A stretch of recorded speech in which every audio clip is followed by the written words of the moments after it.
This is really fun. Thank you for inviting me to be part of this research on TAP. uh, I'm at the School of Public Health. I study mostly human agents, but I deeply value the non-human agents. Despite my biased presentation, you wouldn't know it.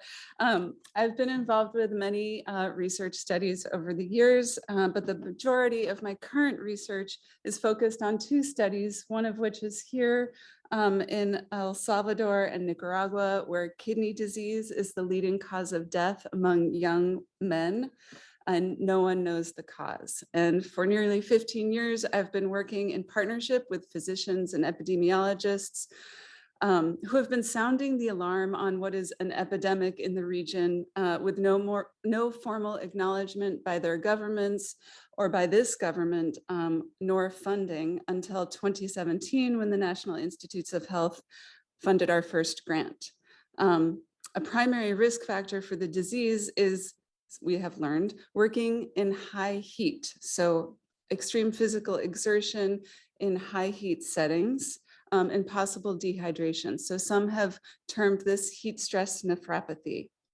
The second way I spend my time is in the city of Chelsea, where I live and work in partnership with the grassroots environmental justice organization, Green Roots. Chelsea is a majority Latinx immigrant community with many environmental justice challenges, and I've worked on cumulative burdens to chemical and social stressors, natural gas leaks and tree deaths, non-human agents, air quality, and most recently, solutions to heat exposure at home, at work, at school, and in parks. So these are long-term partnerships, and some guiding thoughts, oh, that's weird, that I put down on this paper. I did not mean to animate, that I'll share. They're related to the topic today. The first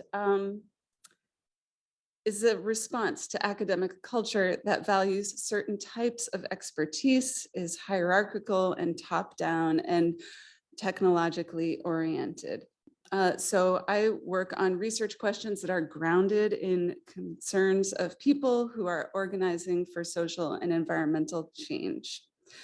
The second bullet, having answers, information, and knowledge alone is not power. And the third bullet, there is no common sense. This notion that there's common sense completely disregards the fact that people have different ways of knowing, different reliances on different senses, and assumptions about what is common sense in settings of diverse people from diverse cultures are often wrong and often alienating and oppressive. Even more, denying the experience and beliefs of people as nonsense is what colonial powers did in all parts of the world, denying cultures and their existence. In my own research locally, I have found that what we know and how we know it is related to our experience of social, economic, and political power. So when we ask the question, how do people perceive public health, science, and environmental health in the context of injustice and inequity, I think of it as a three-legged stool. I'm also not an artist, but that's a three-legged stool right there.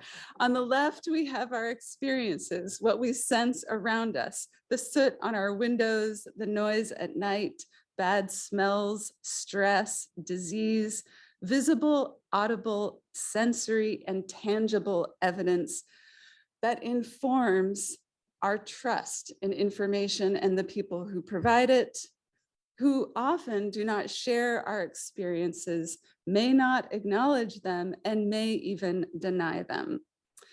This quote from a study is from a participant that sums it up for me. As long as there is sustained inequity, why should they believe anything that the experts meant to protect our public health are saying?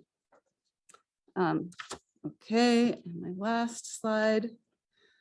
So at the BU School of Public Health, I work in partnership with two additional grassroots organizations locally to support the infrastructure for bottom-up research. I'm going to talk faster, for people, diverse people who are not professionally trained or commonly acknowledged experts to ask questions and learn, to access legal, scientific, and technical expertise, and work in partnership with people, building capacity across all people who are partnering. And if anyone here is interested in being one of those professionally trained experts to work in partnership with communities of color and low-income communities facing environmental injustices, please enter yourself in the HERE database.